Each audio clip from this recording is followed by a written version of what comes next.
তো বাচ্চা কাচ্চারা কি অবস্থা, পরীক্ষা কেমন হলো বলো? তো আমাদের ক্যাশ কোর্সের অ্যাকাউন্টিং কিন্তু আমাদের যে চ্যাপ্টার 2 এবং চ্যাপ্টার 3 মানে হচ্ছে তোমার লেনদেন এবং কি দুতরফা দাখিলার উপর কিন্তু আসলে আমাদের এক্সামটা হয়ে গিয়েছে। তো যারা যারা এক্সাম দিয়েছো তাদের আসলে অনুভূতিটা কি, মানে কি তোমাদের এক্সাম কি খুব বেশি টাফ হয়ে গেছে? আমি কিন্তু প্রশ্ন একদমই ডিফিকাল্ট করি নাই, বরং তোমাদের আসলে বোর্ড স্ট্যান্ডার্ড যেভাবে প্রশ্ন হওয়া উচিত ঠিক ওইভাবেই করছি, ঠিক আছে? যাতে করে মানে খুব বেশি কঠিন না হয়ে যায়, আবার কি খুব বেশি ইজিয়ার না হয়ে যায়, এমনভাবে করছে আশা করা যায় যে এই 25টা কোশ্চেন থেকে দেখবা যে যে কোনো বোর্ডে 3-4টা কোশ্চেন ইনশাল্লাহ চলে আসছে, ঠিক আছে? তো চলো আমরা আসলে কোশ্চেনটা সলভ করি। হ্যাঁ, দেখি আসলে কি কি কোশ্চেন ছিল। দেখো প্রথম কোশ্চেনটা ছিল এইটা, খেয়াল করো। বলছে এখানে লেনদেন শব্দটির আবিধানিক অর্থ কি? দেখো কি বলছে, লেনদেন শব্দটির আবিধানিক অর্থ কি? খুবই বেসিক একটা প্রশ্ন। দেখো আমি তোমাকে বলি, দেখো লেনদেন, লেন একটা বলতো দেন, ঠিক না? এই যে লেনদেন ওয়ার্ডটা আছে এখানে, লেন মানে কি জানো? লেন মানে হচ্ছে নেওয়া, নেওয়া তবে কি টেক বা ধরো যে গ্রহণ বলতে পারি আমরা, যে গ্রহণ। আচ্ছা, আর এখানে যে দেন শব্দটা আছে না, দেন শব্দের অর্থ হচ্ছে তোমার দেওয়া, অথবা ধরো যে আমরা বলতে পারি প্রদান। হ্যাঁ, সিম্পল। তার মানে তোমার লেনদেন শব্দটার অর্থ কি আসতেছে বলতো? দেওয়া নেওয়া গ্রহণ প্রদান। তাহলে বলো এখানে উত্তর কোনটা হবে বলতো? উত্তর কোনটা? যে গ্রহণ এবং প্রদান। তো লেন মানে কি? লেন মানে হচ্ছে নেওয়া বা গ্রহণ, আর দেন মানে কি? দেওয়া বা প্রদান। ওকে, চলো নেক্সটে যাই। দেখো বলছে মেশিনের অবচয় ধার্য করা। দেখো মেশিনের অবচয় ধার্য করা, এইটা আসলে কোন ধরনের লেনদেন? আচ্ছা, তো লেনদেন হচ্ছে মূলত তোমার দুই ধরনের, একটা হচ্ছে তোমার অভ্যন্তরীণ লেনদেন, একটা কি বলতো বাহ্যিক লেনদেন। এখন অভ্যন্তরীণ লেনদেন কি? ধরো একদম সিম্পল বলতে গেলে অভ্যন্তরীণ লেনদেন হচ্ছে তোমার যেই লেনদেনের সাথে তোমার প্রতিষ্ঠানের বাহিরের কোনো পক্ষ জড়িত নাই, ঠিক আছে? এটা হচ্ছে কি অভ্যন্তরীণ লেনদেন। আর বাহ্যিক লেনদেন হচ্ছে যেই লেনদেনের সাথে তোমার কি প্রতিষ্ঠানের বাহিরের পক্ষ জড়িত থাকবে। তো তুমি সিম্পলি বুঝাই, ধরো তুমি বললা যে পণ্য কই, পণ্য ধরো ধরো তুমি বললা যে পণ্য কই। হ্যাঁ, এখন বলো তো ভাই, তুমি যদি পণ্য কিনো তাহলে পণ্য তুমি কিনবা কার কাছ থেকে? অবশ্যই তুমি এই পণ্যটা কিনবে কি প্রতিষ্ঠানের একটা বাহিরের পক্ষের কাছ থেকে কি এই পণ্য কিনবা। আবার ধরো পণ্য বিক্রয়, তো তুমি যে পণ্য বিক্রয় করবা নিশ্চয়ই কি একটা বাহিরের পক্ষের নিকট কি বিক্রি করবা। তার মানে পণ্য কই, পণ্য বিক্রয়, এগুলোর সাথে কি অবশ্যই বাহিরের পক্ষ জড়িত আছে, এবং এই জন্য এগুলো কি বাহ্যিক লেনদেন। কিন্তু আমি যদি বলি মেশিনের অবচয় ধার্য, তাহলে অবচয় জিনিসটা কি? ধরো তোমার ব্যবসার ভিতরে একটা কি আসে, একটা স্থায়ী সম্পদ আছে বা একটা মেশিন আছে, ওই মেশিনটা ব্যবহার করার ফলে মেশিনের যে মূল্য কমে যাবে, এই মূল্য কমে যাওয়াটা হচ্ছে কি অবচয়। এখন ধরো তুমি একটা মেশিন কিনছিলে 1 লাখ টাকা দিয়ে, তো কেনার পরে এখন এটা ব্যবহার করতে করতে এটার মূল্য 20,000 টাকা কমে গেছে। 20,000 টাকা কমে এখন বর্তমানে মূল্য হচ্ছে কত? 80,000 টাকা। তাহলে এই যে মাঝখানে 20,000 টাকা মূল্য কমে গেল, এই টাকার সাথে বাহিরের কোনো পক্ষ কি জড়িত আছে? দেখো তোমার কোম্পানি বা তোমার প্রতিষ্ঠানের ভিতরেই মেশিন আছে, প্রতিষ্ঠানের ভিতরে মেশিনটা থাকতেই কি মূল্য কমে গেছে, বাহিরের কোনো পক্ষ জড়িত নাই। সুতরাং এটা কি বলতো? এটা হচ্ছে আমার অভ্যন্তরীণ লেনদেন। বিষয়টা ক্লিয়ার? ওকে, দেখো নিচের কোনটা আসলে লেনদেনের উৎস? আমি বারবার বলছি, দেখো লেনদেন আসলে আসছে কই থেকে। দেখো প্রথম হচ্ছে ঘটনা, ঠিক না? প্রথম হচ্ছে ঘটনা।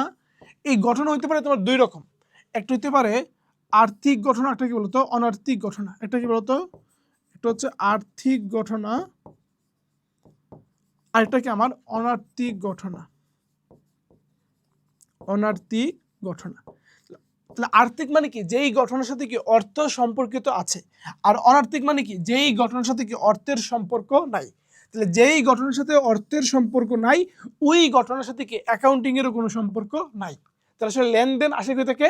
ওই যে যেই ঘটনার সাথে অর্থ সম্পর্ক আছে, এই যে আর্থিক ঘটনা, এই আর্থিক ঘটনা থেকে কি বলতো আমার লেনদেনটা আসে। আমি যদি বলি যে লেনদেনের উৎপত্তি কই, লেনদেনের উৎপত্তি কি বলতো? আর্থিক ঘটনা। এই যে আর্থিক ঘটনা, সিম্পল। চলো নেক্সটে যাই। বলছে কোনটা লেনদেনের বৈশিষ্ট্য বহির্ভূত, মানে এখানে নিচের কোনটা কি লেনদেনের বৈশিষ্ট্যের মধ্যে নাই কোনটা? দেখো বলছে লেনদেন কি বলতো? লেনদেন হইতে হবে পরিমাপযোগ্য। এটা কি? অবশ্যই এটা লেনদেন কি অর্থের অঙ্কে পরিমাপযোগ্য হইতে হবে। লেনদেন দৃশ্যমান হইতে পারে, অদৃশ্যমান হইতে পারে। তাহলে ওই যে বললাম অবচয়, তাহলে অবচয় যে লেনদেন এটা কি চোখে দেখা যায়? দেখা যায় না, তার মানে কি অদৃশ্যমান লেনদেন হইতে পারে। আচ্ছা, লেনদেন স্বয়ংসম্পূর্ণ, অবশ্যই লেনদেন কি একটা লেনদেন কি আরেকটা লেনদেন থেকে স্বয়ংসম্পূর্ণ হবে, আলাদা হবে। তাহলে এই তিনটা কি লেনদেনের বৈশিষ্ট্য। কিন্তু এখানে বলছে কি, এখানে বলছে কোনটা লেনদেনের বৈশিষ্ট্য বহির্ভূত, মানে নিচের কোনটা লেনদেনের বৈশিষ্ট্য না। তাহলে কোনটা বলো তো ভাইয়া? এখানে হবে ব্যয় নিয়ন্ত্রণ। ওকে, দেখো আমি তোমাকে দেখাই। দেখো এই যে অর্থের অঙ্কে পরিমাপযোগ্য, দেখো পরিমাপযোগ্য কি লেনদেনের একটা বৈশিষ্ট্য। তবে আর্থিক অবস্থার পরিবর্তন এটা কি লেনদেনের বৈশিষ্ট্য। দ্বৈত সত্তা লেনদেনের বৈশিষ্ট্য। স্বয়ংসম্পূর্ণ স্বতন্ত্র লেনদেনের বৈশিষ্ট্য। দৃশ্যমানতা, দেখো এখানে দুইটা, একটা হচ্ছে দৃশ্যমানতা এবং কি অদৃশ্যমানতা। দৃশ্যমানতা এবং কি বলতো অদৃশ্যমানতা, দুইটাই কি লেনদেনের বৈশিষ্ট্য। ওকে, অদৃশ্যমানতা এটাও কি লেনদেনের বৈশিষ্ট্য। ঐতিহাসিক ঘটনা অতীতে ঘটে গেছে, এটাও কি বলতো লেনদেনের বৈশিষ্ট্য। হিসাব সমীকরণে কি প্রভাব বিস্তার করবে, এটাও কি লেনদেনের বৈশিষ্ট্য। তাহলে এইগুলো কি লেনদেনের বৈশিষ্ট্য। তাহলে এগুলোর মধ্যে বলতো ব্যয় নিয়ন্ত্রণ আছে, ব্যয় নিয়ন্ত্রণ নাই, তার মানে কি এইটা লেনদেনের বৈশিষ্ট্য না। ওকে, চলো নেক্সটে যাই। দেখো আচ্ছা, লেনদেন বহির্ভূত ঘটনা কোনটি, মানে কোন ঘটনাটা লেনদেন না। দেখো বহির্ভূত মানে কি বলতো না, বুঝতে পারছো? এটা হচ্ছে একটা নেগেটিভ ওয়ার্ড, মানে বহির্ভূত না। তাহলে নিচের কোনটা লেনদেন না। দেখো বলছে দাঁড়ে 7,000 টাকার পণ্য বিক্রয়। তো তুমি যদি পণ্য বিক্রয় করো তাহলে কি তোমার নিকট থেকে পণ্য চলে গেছে, অবশ্যই লেনদেন। আচ্ছা, আসবাবপত্রের উপর অবচয় দার্য, অবচয় দার্য মানে কি এটা একটা অভ্যন্তরীণ লেনদেন। আচ্ছা, কুঋণ সঞ্চিতি এটাও কি, এটাও কি তোমার একটা লেনদেন, কারণ এর ফলে কি হয় তোমার দেনাদার কমে যাচ্ছে, ঠিক না?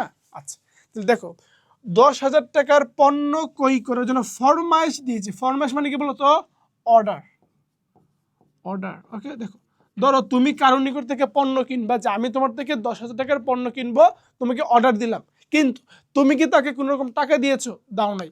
সে কি তোমাকে ওই পণ্য দিয়েছে? না, দেও নাই। তো তোমাদের মধ্যে কোনো লেনদেন হয় নাই, আদান প্রদান হয় নাই, তার মানে কি এইটা তোমার লেনদেন হবে না। তাহলে কি বলছে বহির্ভূত, তার মানে কি এটা হচ্ছে আমার সঠিক উত্তর। এরপরে দেখো বলছে লেনদেনের দ্বারা আসলে কি কি হইতে পারে। দেখো তোমাকে আমি সিম্পলি বুঝে, দেখো আমাদের সমীকরণটা কি ছিল বলতো, A is equal to L plus O, এটা হচ্ছে আমাদের হিসাব সমীকরণ, ঠিক না? আচ্ছা, এখন এই হিসাব সমীকরণে সবসময় কি বলতো এই যে বাম পাশ আর এই যে ডান পাশ, এইটা কি বলতো সবসময় সমান সমান হইতে হবে, যাই হয়ে যাক এই দুই পাশ কি সমান সমান থাকতে হবে। বলছে মালিকানা সত্ত্ব কমলে মোট দায় বাড়বে। তার মানে হচ্ছে তোমার এই যে উই, উই যদি কমে যায়, এই যে মোট দায় এল বাড়বে, ঠিক আছে? কারণ ধরো এইটা 500 টাকা কমছে, এইটা 500 টাকা বাড়ছে, তাহলে কি দুই দিকে সমান সমান না? যদি তোমার একদিকে হয়, ধরো যে একদিকে, দেখো একদিকে হইলে বিপরীত চিহ্ন হবে, আর দুই দিকে হইলে সেম চিহ্ন হবে। বিষয়টা ক্লিয়ার? তাহলে যেহেতু একদিকে মানে কি ডান পাশে, তার মানে কি একটা কমবে আর একটা বাড়বে, ঠিক আছে? একটি সম্পদ বাড়লে আরেকটি সম্পদ কমবে। তাহলে চলো আমরা সম্পদের পাশে যাই। তো সম্পদের পাশে গেলে দেখো কি হবে, দেখো এই যে একটা সম্পদ বাড়লে, তাহলে বাড়লে হচ্ছে এই চিহ্ন, আর কমলে কি এই চিহ্ন, তার মানে কি একই পাশে উল্টা চিহ্ন, ঠিক আছে? মালিকানা সত্ত্ব বাড়লে মোট দায় বাড়বে। দেখো এবার দেখো তোমার কি বলছে, মালিকানা সত্ত্ব বাড়লে মোট দায় বাড়বে। এই যে মালিকানা সত্ত্ব উই, উই বাড়ছে, মোট দায় এটাও বাড়ছে, দুইটাই বাড়ছে, এটা কি হবে? যদি এক পাশে হওয়া লাগে উল্টা চিহ্ন হইতে হবে, কি বলতো উল্টা চিহ্ন, তার মানে কি এইটাও আমার হবে না। তাহলে 1 2 হবে, 3 কি বলতো 3 হবে না। ওকে, তাহলে উত্তর হবে কোনটা 1 এবং 2, সিম্পল। দেখো আমি এটা একটু বিস্তারিত বলি। দেখো এই 5টা হবে, এই 5টা পরিবর্তন হবে, এর বাইরে কোনো পরিবর্তন হবে না। দেখো সিম্পলি বুঝাই, দেখো কি বলছে, দেখো A is equal to L plus OE. বলছে মোট সম্পদ বাড়লে, দেখো বলছে যদি সম্পদ বাড়ে, সম্পদ যদি এ বাড়ে, এ বাড়লে ওই পাশে মানে ডান পাশে কি হয়তো দায় বাড়বে, নয়তো কি মালিকানা সত্ত্ব বাড়বে। তাহলে কি বলতো এই যে যদি তোমার ভিন্ন পাশে হয়, তাহলে ভিন্ন পাশে হইলে কি সেম চিহ্ন, তাহলে দেখো তোমার দায় বাড়বে অথবা কি অথবা অথবা মালিকানা সত্ত্ব বাড়বে। দেখো ভিন্ন পাশে না, যে বাম পাশ ডান পাশ, তখন কি চিহ্নটা সেম। আবার ধরো মোট সম্পদ কমছে, তাহলে মোট সম্পদ কমছে তখন কি দায় কমবে অথবা মালিকানা সত্ত্ব কমবে, যে কোনো একটা। আচ্ছা, ধরো একটা সম্পদ বাড়ছে, তাহলে কি অপর একটা সম্পদ কি বলতো কমবে। তাহলে একটা সম্পদ এই যে এ বাড়ছে, তাহলে বাড়লে আবার সেম পাশে যদি লিখতে চাই তখন কি উল্টা হবে, তাহলে আটটা কি বলতো আমার কমবে। দেখো সেম পাশে হলে কি উল্টা চিহ্ন, মালিকানা সত্ত্ব বাড়লে মোট দায় কমবে। তাহলে এই যে ধরো তোমার এখানে দেখাচ্ছে এই যে মালিকানা সত্ত্ব বাড়লে আমার কি দায় কমবে, যে সেম পাশে হলে কি উল্টা চিহ্ন। অথবা ধরো যে এভাবে হইতে পারে যে মালিকানা সত্ত্ব কমলে দায় কি দায়ও কমবে, তখন কি এক পাশে হলে কি বলতো সরি দায় বাড়বে কমবে না, এক পাশে হলে কি উল্টা চিহ্ন দায় দায় কি বলতো বাড়বে। সিম্পল না বিষয়টা? আচ্ছা, তাহলে এই পরিবর্তনগুলো কি বলতো আমার হিসাব সমীকরণের ভিতর হইতে পারে লেনদেনের দ্বারা, ঠিক আছে। আচ্ছা, তার মানে দেখো মালিকানা সত্ত্ব বাড়লে মোট দায় বাড়বে, এটা কি ভুল স্টেটমেন্ট, তাই কি বলতো এটা হবে না, 1 আর 2 হবে।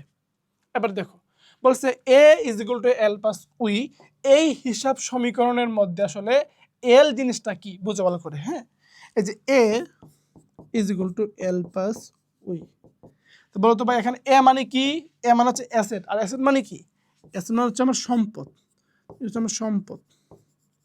এল মানে কি, এল মানে হচ্ছে দায়, আর দায় মানে কোন দায়, দায় মানে হচ্ছে বহির দায়,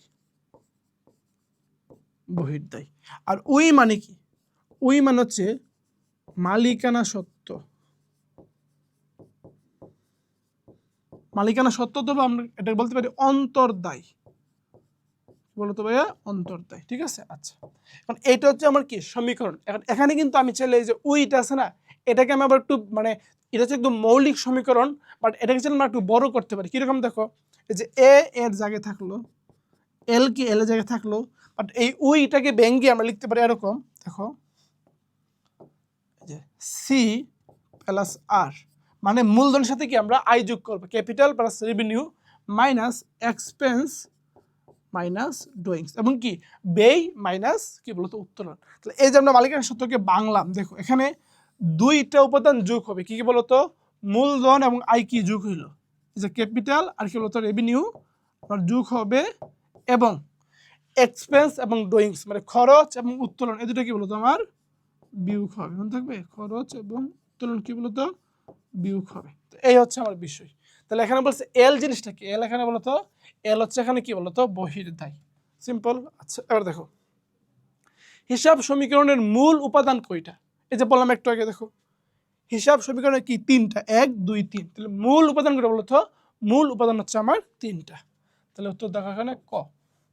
এবার দেখো কি বলছে, ব্যবসায়ের মোট সম্পদের উপর তৃতীয় পক্ষের দায়, মনে রাখবা যদি বলে যে মোট সম্পদ, দেখো মোট সম্পদ মানে কি, মোট সম্পদ মানে হচ্ছে A is equal to L plus OE, এই মোট সম্পদের উপর খেয়াল করো, এই যে আমার মোট সম্পদ, এই মোট সম্পদের উপর কি দুইটা পক্ষের দাবি আছে, একটা হচ্ছে যে এল, এল মানে হচ্ছে তৃতীয় পক্ষের দাবি, আর উই মানে হচ্ছে মালিকের দাবি। তাহলে মোট সম্পদের উপর তৃতীয় পক্ষের যে দাবি, তৃতীয় পক্ষের যে দাবি তার নাম কি আমার দায় অথবা বহির্দায়, যাই বলো দায় অথবা কি বহির্দায়। আর মোট সম্পদের উপর এই যে মালিকের যে দাবি, মালিকের দাবি মালিকানা সত্ত্ব অথবা অন্তর্দায়, মালিকানা সত্ত্ব অথবা অন্তর্দায়, সিম্পল। তাহলে বলছে তৃতীয় পক্ষের দাবি, তাহলে এখানে কোনটা বলতো ভাইয়া, উত্তর হবে তোমার দায়।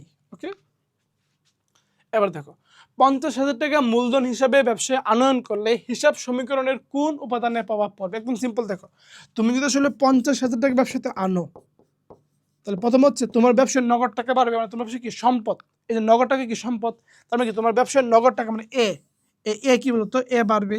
আচ্ছা, আর যদি তুমি মূলধন হিসাবে আনো তখন কি মূলধন বাড়বে, তাহলে মূলধন বাড়লে কি আমার উইটা বাড়বে। তাহলে এখানে তোমার এ এবং উই এই দুইটা উপাদানকে আমার এখানে প্রভাব ফেলবে। এই যে উ ই কে অনেকে শুধুমাত্র ই বলে, মানে ইকুইটি বলে, এটাও হবে। তো হচ্ছে কি আমার এ এবং ই।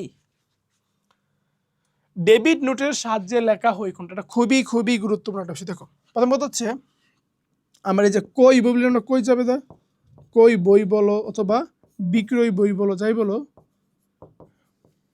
বা কই যাবে দা বলো বিক্রয় যাবে দা বলো, কি কথা। হ্যাঁ, এগুলো লেখা হয় চালানের উপর ভিত্তি করে, কি বলো তো ভাইয়া, এগুলো লেখা হয় কি চালানের উপর ভিত্তি করে। আবার ধরো আমি যদি বলি তোমার কই ফেরত বই, কই ফেরত বই, এটা লেখা হয় ডেবিট নোটের উপর ভিত্তি করে। ধরো বিক্রয় ফেরত বই,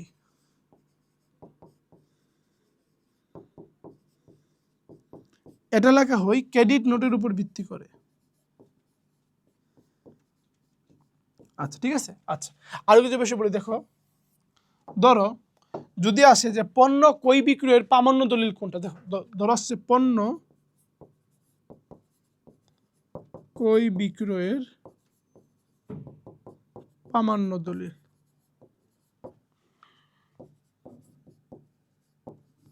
দেখো যদি বলে যে পণ্য ক্রয় বিক্রয়ের প্রামাণ্য দলিল কোনটা, আরেকটা হতে পারে এরকম যে নগদে পণ্য ক্রয় বিক্রয়ের প্রামাণ্য দলিল কোনটা, নগদে পণ্য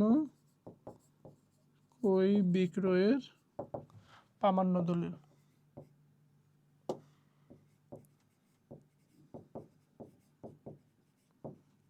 দেখো একটা হচ্ছে শুধু পণ্য ক্রয় বিক্রয়ের প্রামাণ্য দলিল, একটা কি নগদে পণ্য ক্রয় বিক্রয়ের প্রামাণ্য দলিল। তো শুধু ক্রয় বিক্রয় হচ্ছে কি অর্থাৎ তোমার চালান, যদি বলে নগদে তখন কি বলতো ক্যাশ মেমো। ওকে আচ্ছা একটা বিষয় দেখো, ক্যাশ মেমো তৈরি করা হয় কই সেট, পরীক্ষা অনেকবার আসছে।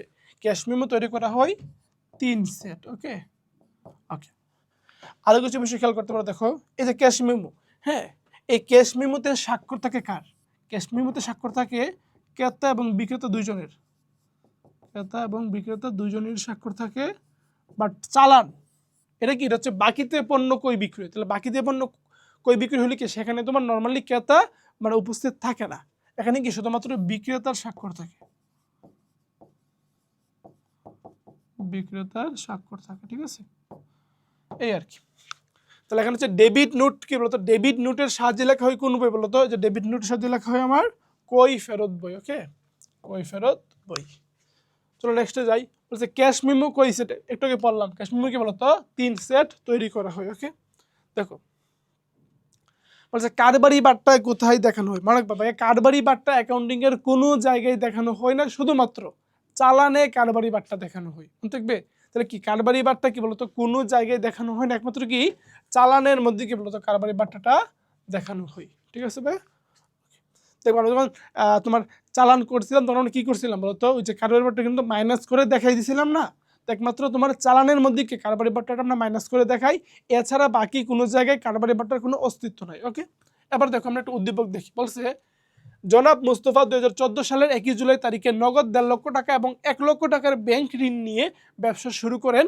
জুলাই 5 তারিখে জনাব মুজাম্মেলের নিকট 30,000 টাকার পণ্য বিক্রয় করেন।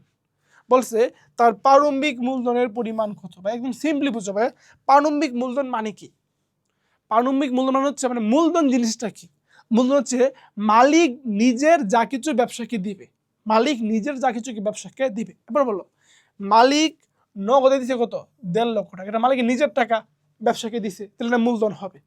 কিন্তু এটা হচ্ছে ব্যাংকের ঋণের টাকা যেটা ব্যবসার নামে নেওয়া হয়েছে, এখানে কিন্তু তোমার ব্যক্তিগত ঋণ বলে নাই, বলছে ব্যাংক ঋণ, তার মানে কি এটা ব্যবসার নামে ঋণ নিছে, মালিক টাকা দেয় নাই, মালিক টাকা দিছে না, বরং ব্যবসার নামে কি নিছে মালিককে ঋণ নিছে, তাহলে এই টাকা কিন্তু মালিক দেয় নাই, তাহলে এটা কি হবে না মূলধন হবে না। তাহলে মূলধন হবে কোনটা, এই যে 1.5 লক্ষ টাকা, বুঝতে পারছো। কিন্তু যদি এমন বলে যে মালিক ব্যক্তিগত ঋণ নিছে, কি বলতো ভাইয়া, যদি বলে যে মালিক ব্যক্তিগত ঋণ ওই ঋণটা ব্যবসার মধ্যে আনছে, তার মানে এক্ষেত্রে ব্যবসার নামে ঋণ নেই না এবং ব্যক্তিগত ঋণটা কি ব্যবসার মধ্যে টাকাটা আনছে, ওইটা কি হবে ওইটা মূলধন হবে।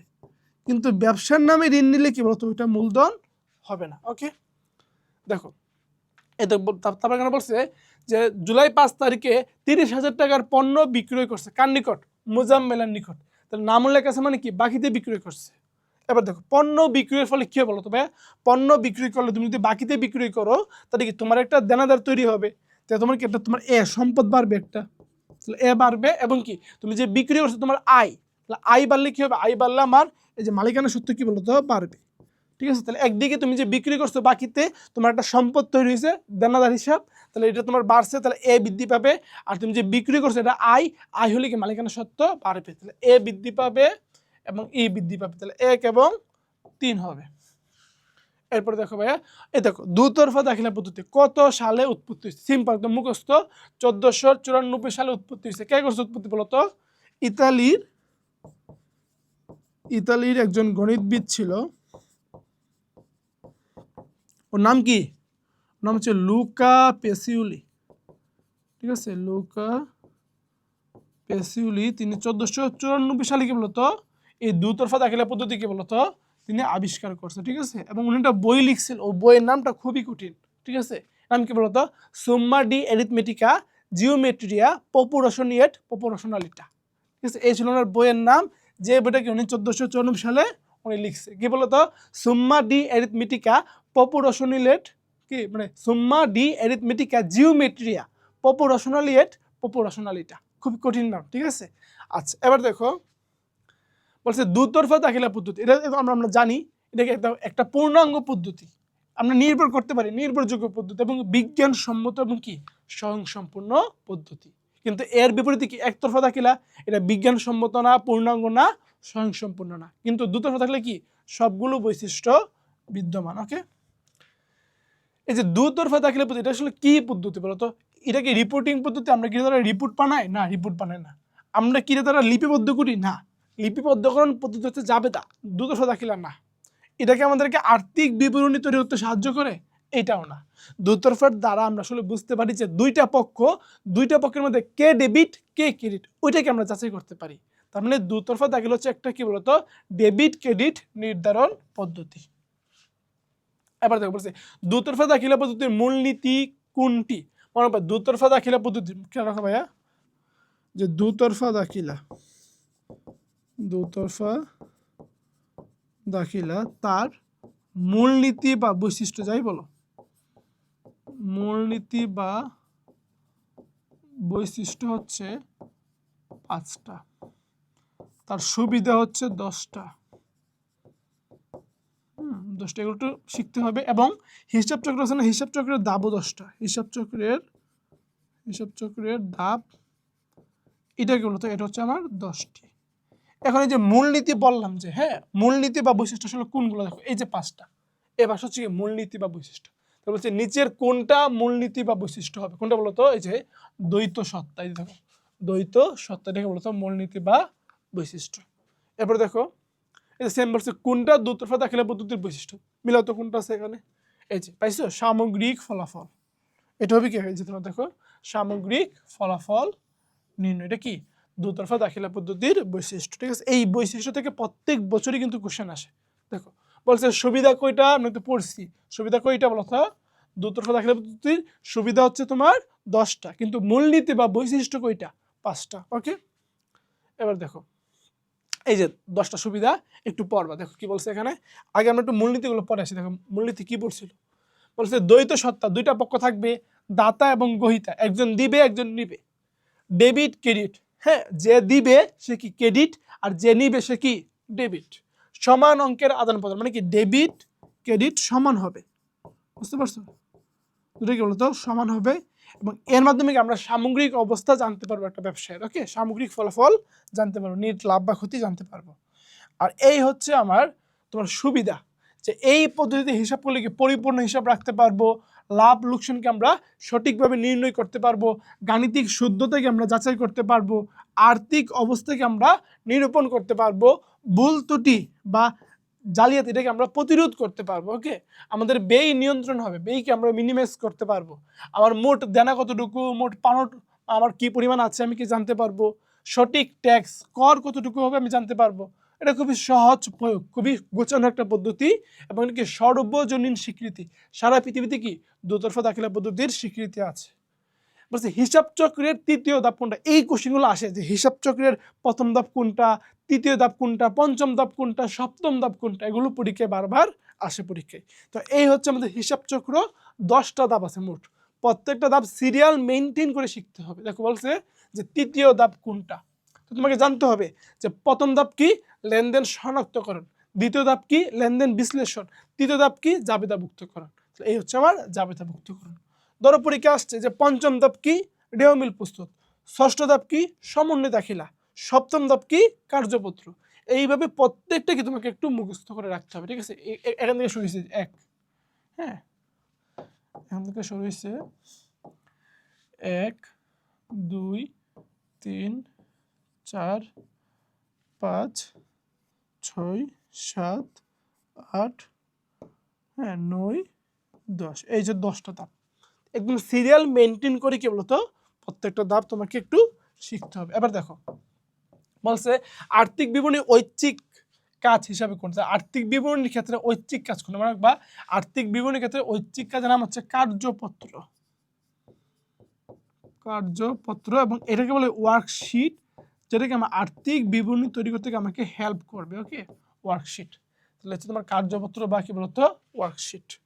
এবার দেখো দেখো এই প্রশ্নটাতে কি বলছে, এখানে বলছে তোমার যে লাভ এবং ক্ষতির পরিমাণ বের করো। তো লাভ ক্ষতির ক্ষেত্রে বের করা খুব সিম্পল, হ্যাঁ, দুইটা জিনিস যোগ করবা আর কি দুইটা জিনিস বিয়োগ করবা। তো সমাপনী মূলধন আর উত্তোলন যোগ করবা, প্রারম্ভিক মূলধন আর কি বলতো অতিরিক্ত মূলধন বিয়োগ করবা। তো দেখো তো ভাইয়া সমাপনী মূলধন কই আছে, দে সমাপনী মূলধন 87,375, এই যে 87,375, এর সাথে যোগ করবা কি বলতো তোমার আমার উত্তোলন, উত্তোলন কত বলতো, এই যে 6,000 টাকা নগদের ব্যবসা থেকে উত্তোলন করেন, তো 6,000 টাকা উত্তোলন। এই দুটো কি বলতো, এই দুটো আমরা যোগ করব আর কি আর দুটো বিয়োগ করবো, বিয়োগ করবো কি বলতো আমরা প্রারম্ভিক মূলধন 40,575 বিয়োগ করব এবং আমাদের অতিরিক্ত মূলধন 12,000 টাকা আমরা কি করবো বলতো বিয়োগ করব। তাহলে দেখো কত টাকা আসে লাভ ক্ষতি বের করতে চাইলে,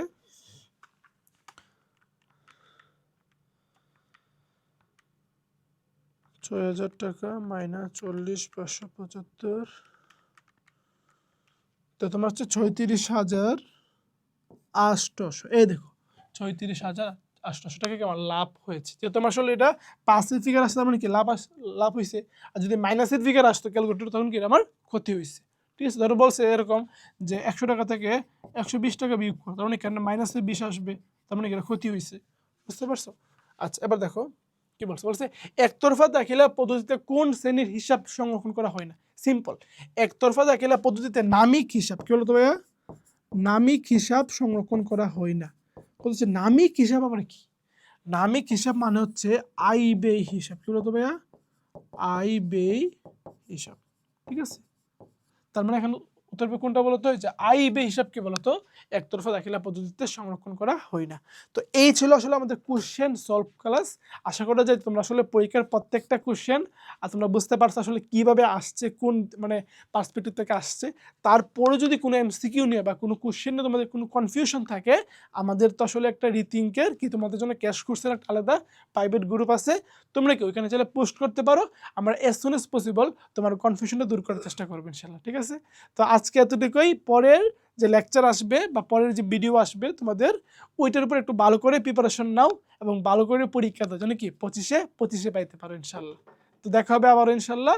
আল্লাহ হাফেজ, আসসালামু আলাইকুম।